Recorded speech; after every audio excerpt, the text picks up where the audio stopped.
Reciban nuestro saludo al iniciar la actividad orientadora número 13 de farmacología clínica. La misma tiene como finalidad el estudio de otros grupos farmacológicos que modifican las funciones del sistema endocrino metabólico y tienen utilidad en el tratamiento de afecciones por hipo e hiperfunción de la glándula tiroides, enfermedades de la corteza suprarrenal y numerosas enfermedades no endocrinas, ya que los glucocorticoides actúan en casi todos los órganos y sistemas por su efecto antiinflamatorio inespecífico. Por otro lado, las hormonas sexuales han contribuido de manera decisiva a la mejoría de la calidad de vida de los pacientes en aspectos tan variados como el control de la fertilidad, la dinámica uterina o el tratamiento del cáncer de próstata o mama.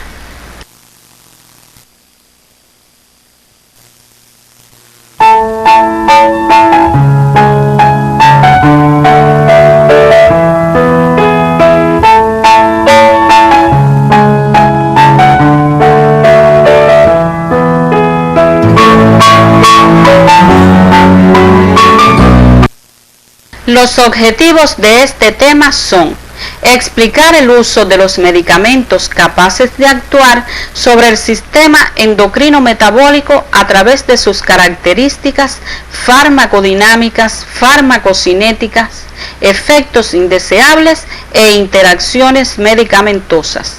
Seleccionar el medicamento de elección para el tratamiento de la hipo e hiperfunción tiroidea y otras enfermedades endocrinas a partir de sus características farmacológicas.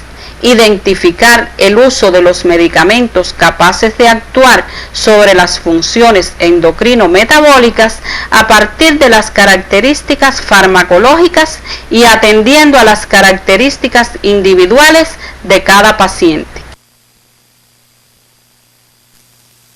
En la semana anterior estudiamos los grupos farmacológicos utilizados en el tratamiento de la diabetes mellitus y de las hiperlipoproteinemias, enfermedades con una gran repercusión a nivel del sistema cardiovascular y cuyas complicaciones elevan la morbilidad y mortalidad por enfermedades como la cardiopatía isquémica y accidentes cerebrovasculares. La glándula tiroides secreta dos hormonas tiroideas, la tiroxina o tetraiodotironina T4 y la triodotironina T3, que derivan de la tiroxina y contienen 4 o 3 átomos de yodo respectivamente. Su síntesis tiene lugar en las células de los folículos tiroideos y sigue los pasos que describimos a continuación.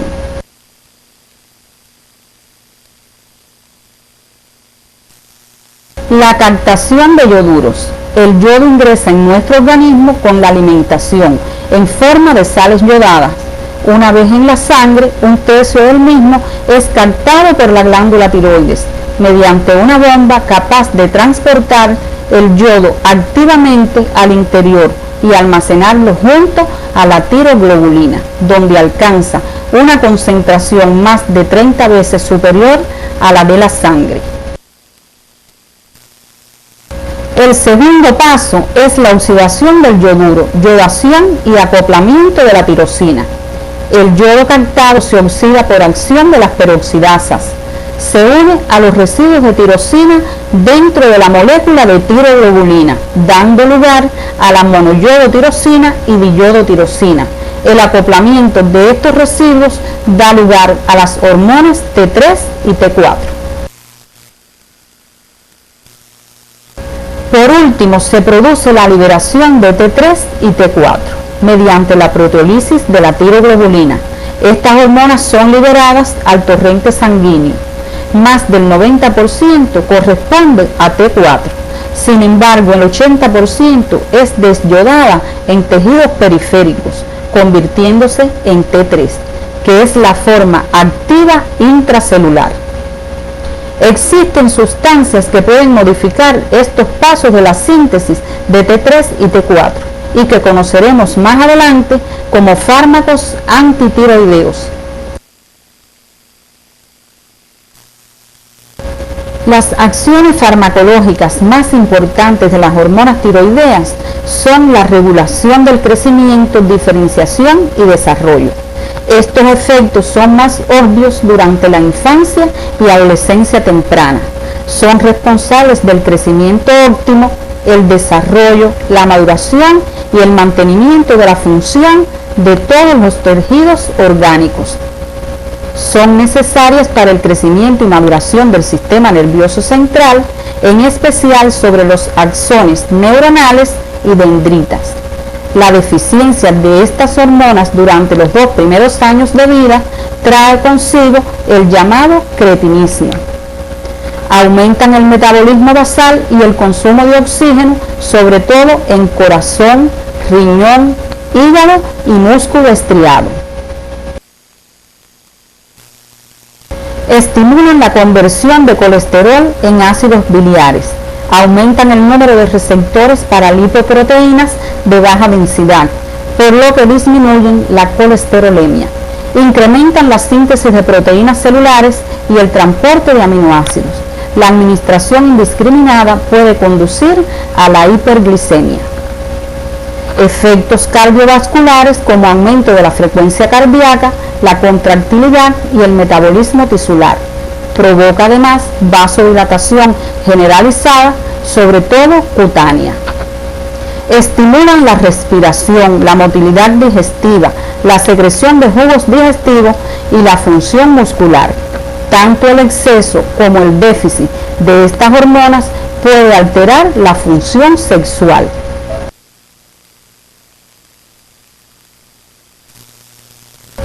Las reacciones adversas de las hormonas tiroideas generalmente se asocian a dosis excesivas y se corresponden con una extensión de las acciones farmacológicas que describimos previamente.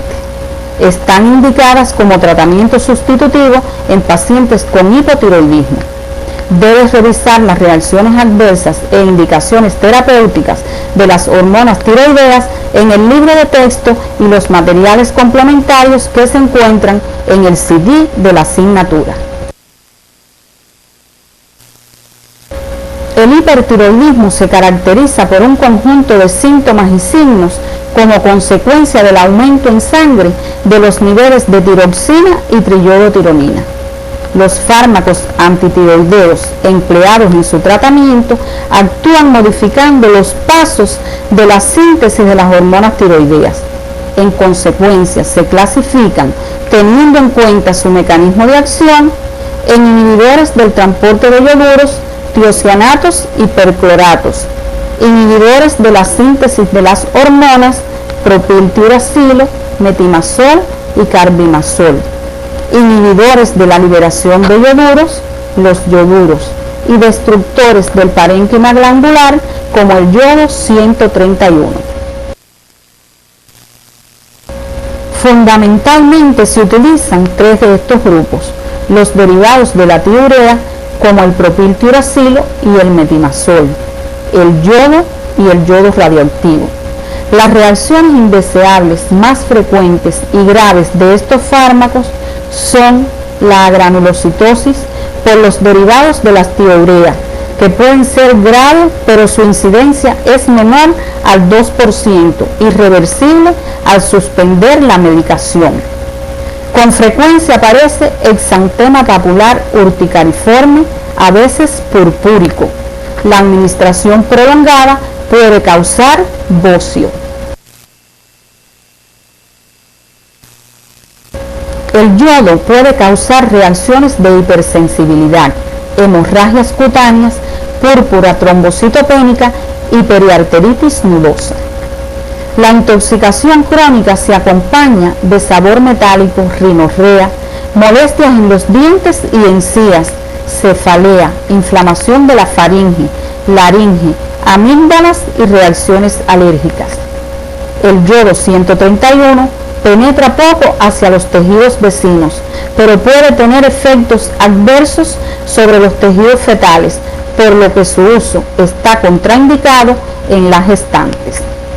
Debe revisar las acciones farmacológicas, características farmacocinéticas e indicaciones de las drogas antitiroideas en el libro de texto y los materiales complementarios que se encuentran en el CD de la asignatura.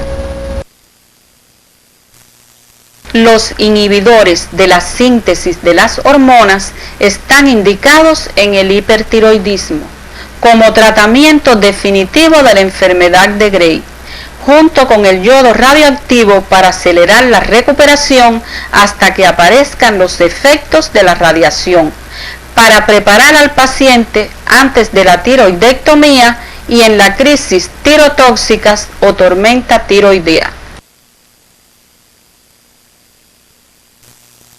El yodo se utiliza en el tratamiento del hipertiroidismo, tanto en el periodo preoperatorio como en las crisis tirotóxicas, asociado a una tiourea y un beta bloqueador. El yodo radiactivo se utiliza en el hipertiroidismo, sobre todo en pacientes de edad avanzada o cardiópatas. Es el mejor tratamiento para la enfermedad de Gray persistente o recurrente tras una tiroidectomía subtotal, cuando no hay respuesta al tratamiento con otros antitiroideos, en el bocio nodular tóxico y en el carcinoma tiroideo metastásico.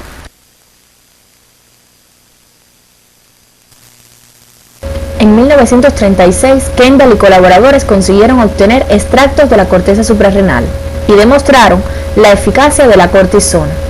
Entre 1940 y 50 fue surgiendo la idea de que los corticoides tendrían un interés adicional al uso en la insuficiencia suprarrenal. El impacto y la repercusión de este descubrimiento fue tan grande que en 1950 Kendall y otros prestigiosos científicos obtuvieron el premio Nobel. Desde entonces, estos medicamentos han tenido un uso importante en la práctica de la medicina. Dentro de los fármacos más representativos se encuentran prednisona, prednisolona, dexametasona, triamcinolona y betametasona. Estos esteroides suprarrenales actúan uniéndose a receptores intracelulares, que son factores de transcripción pertenecientes a la familia de receptores de hormonas esteroideas, tiroideas y la vitamina D. A través de estos receptores modifican la transcripción génica y por tanto alteran la síntesis de proteínas. Estas proteínas resultantes son las que median las acciones antiinflamatorias e interfieren en la acción de otros factores de transcripción como la protoncogénesis o la síntesis de colágeno. Si recuerdas los contenidos de morfofisiología y morfofisiopatología, comprenderás mejor el mecanismo de la acción antiinflamatoria de estos fármacos. Esta acción se produce al prevenir el aumento de la permeabilidad vascular, la actividad y llegada de células fagocíticas a la zona inflamada. Además, inhiben la síntesis de mediadores de la inflamación como prostaglandinas y óxido nítrico, y la liberación de histamina por basófilos y células cebadas. Se sabe además que estos fármacos estabilizan las membranas lisosomales de células fagocíticas. Los glucocorticoides actúan en prácticamente todos los tejidos, por lo que sus acciones farmacológicas son variadas y abarcan casi todos los sistemas del organismo. Disminuyen la excreción de sodio y agua por la orina y aumentan la excreción de potasio, en especial los que poseen actividad mineralocorticoide.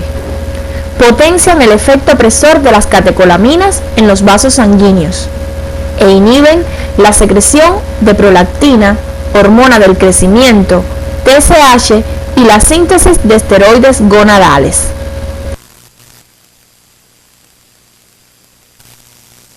Los glucocorticoides tienen acción hiperglicemiante, aumentan la síntesis hepática de glucosa y glucógeno y disminuyen la entrada de glucosa a la célula. Poseen acción lipolítica y proteolítica, por lo que reducen la masa muscular y producen un balance de nitrógeno negativo. Acción antiinflamatoria que explicamos previamente. Y una potente acción inmunosupresora al inhibir funciones del sistema inmunitario. Inhiben la maduración, diferenciación y proliferación de células inmunitarias e inducen la muerte por apoptosis de los linfocitos T. El análisis de las acciones farmacológicas de este importante grupo de medicamentos te permitirá deducir sus efectos indeseables, usos y contraindicaciones. Te recomendamos revises en el libro de texto que aparece en el CD de la asignatura las reacciones adversas de estos fármacos. Sobre sus principales indicaciones podemos referir que estos se utilizan como terapia sustitutiva en la insuficiencia suprarrenal aguda y crónica y en la hiperplasia suprarrenal congénita. En enfermedades no endocrinas como las reumáticas, como el lupus eritematoso sistémico y la artritis reumatoide, alérgicas como complemento de los tratamientos primarios, y en el asma bronquial puede utilizarse en la crisis y en la profilaxis por vía inhalatoria. Son útiles además en el trasplante de órganos, en el momento de la intervención por su acción inmunosupresora. En enfermedades renales como el síndrome nefrótico. En enfermedades inflamatorias gastrointestinales como la colitis ulcerativa o la enfermedad de Crohn. Y en alteraciones de la piel, ojo y oído por vía tópica.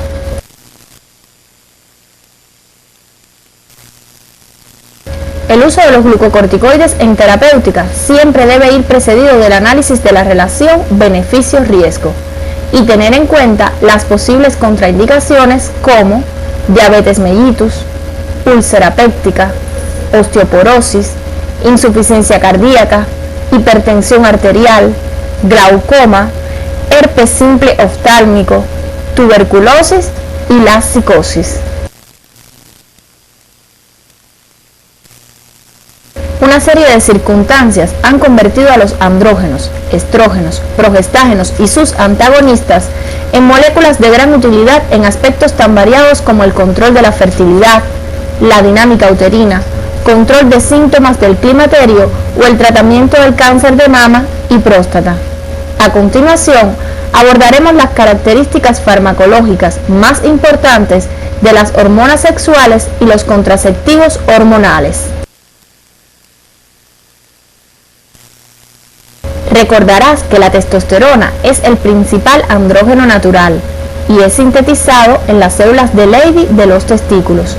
Solo una pequeña cantidad es producida en los ovarios y en la corteza adrenal. Los andrógenos sintéticos pueden ser ésteres de la testosterona como propionato o enantato de testosterona, derivados de la 17-alquiltestosterona como la metiltestosterona y la fluoximesterona, o esteroides anabólicos como la metandienona y la nandrolona. En la asignatura Morfofisiología Humana conociste los efectos fisiológicos de los andrógenos en el organismo, lo que te permitirá comprender las acciones farmacológicas de estos fármacos cuando revises el libro de texto durante el estudio independiente. Los andrógenos se utilizan preferentemente como terapia de sustitución en el hipogonadismo masculino, cáncer de mama como tratamiento paliativo del carcinoma avanzado e inoperable de la mama, en anemias refractarias, donde son efectivos en el tratamiento de la aplasia medular, mielofibrosis y anemia de la insuficiencia renal, en el edema angioneurótico. Y se han utilizado los esteroides anabólicos de forma ilegal e irracional para mejorar la forma atlética, porque debemos educar a nuestros pacientes para evitar su uso en esta indicación, que se puede acompañar de disminución de la espermogénesis, la libido, ginecomastia y efectos feminizantes en el hombre. Los andrógenos no deben ser utilizados en el cáncer de próstata, afecciones hepáticas, enfermedad renal o cardiovascular y en el embarazo. Debes revisar las reacciones adversas más frecuentes de este grupo en el libro de texto y los materiales complementarios que se encuentran en el CD de la asignatura. La síntesis de esteroides sexuales femeninos se produce en los ovarios, placenta, corteza adrenal y en pequeñas cantidades en los testículos. En función de su estructura, se clasifican en estrógenos naturales como estrona, estriol y estradiol. Este último es el más potente secretado por el ovario. Dentro de los compuestos sintéticos podemos distinguir dos grupos: los agentes esteroideos, etinilestradiol y mestranol, y los compuestos no esteroideos, dietilestilbestrol y dimestrol.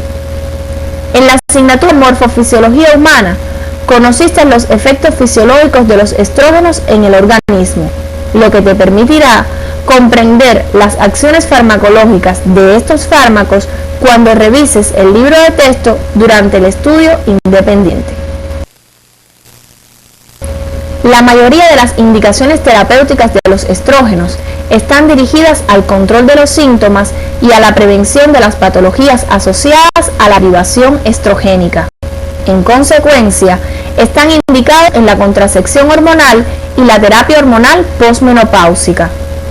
Otros usos incluyen fallo en el desarrollo ovárico, cáncer de próstata, hemorragia uterina disfuncional y la dismenorrea, aunque en esta última se prefieren los antiinflamatorios no esteroideos.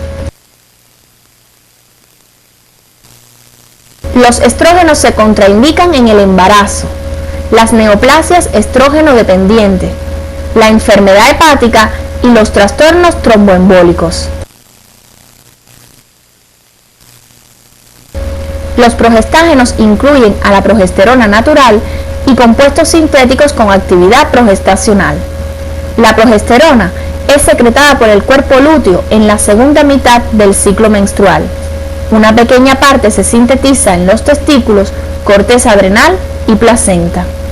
Dentro de los progestágenos sintéticos se distinguen dos grupos: los agentes similares a la progesterona, hidroxiprogesterona y medroxiprogesterona, y los agentes similares a la 19-nortestosterona, noretrodrel y norgestel. Debes revisar las acciones farmacológicas en el libro de texto que se encuentra en el CD de la asignatura. El principal uso de los progestágenos es la contracepción hormonal, solos o combinados con estrógenos. Otros usos incluyen la terapia hormonal sustitutiva asociada a los estrógenos, la dismenorrea, la endometriosis, la hemorragia uterina disfuncional y el cáncer endometrial, donde los principales agentes empleados son el megestrol y la medroxiprogesterona. Al igual que los estrógenos, los progestágenos se contraindican en pacientes con antecedentes de trastornos tromboembólicos. Se evitará su uso en aquellos casos en que pueda ser agravado el estado del paciente por la retención de líquidos y en el embarazo debido al riesgo potencial de masculinización de fetos femeninos.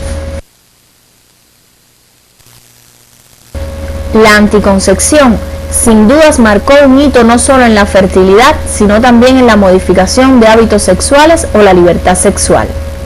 Uno de los métodos más empleados es la contracepción hormonal, donde se utilizan fármacos en la prevención del embarazo y pueden clasificarse en contraceptivos orales combinados, aquellos que contienen estrógenos y progestágenos y son sin dudas los más utilizados. Pueden ser monofásicos, que contienen una combinación fija de estrógenos y progestágeno, bifásicos, que contienen 50 microgramos de estrógenos y 2 niveles de dosis de progestágenos, y los trifásicos, que contienen menos de 50 microgramos de estrógenos y 3 niveles de dosis de progestágenos. En el segundo grupo se encuentran los progestágenos solos, como la minipíldora o anticonceptivo poscoito. Los inyectables de acción prolongada, como la medroxiprogesterona y la noretisterona. Y los implantes subcutáneos que contienen levonorgestrel. Otros contraceptivos hormonales son la mifepristona y la ciproterona, que se han utilizado solos o asociados a los estrógenos. Su principal uso es prevenir el embarazo, pero también pueden utilizarse en la endometriosis, la dismenorrea y la hemorragia uterina disfuncional. Aunque la utilización de los contraceptivos hormonales se considera segura para la salud de la mujer, existen contraindicaciones absolutas como los trastornos tromboembólicos, el cáncer de mama o endometrio, los tumores o alteraciones hepáticas, el embarazo y la lactancia.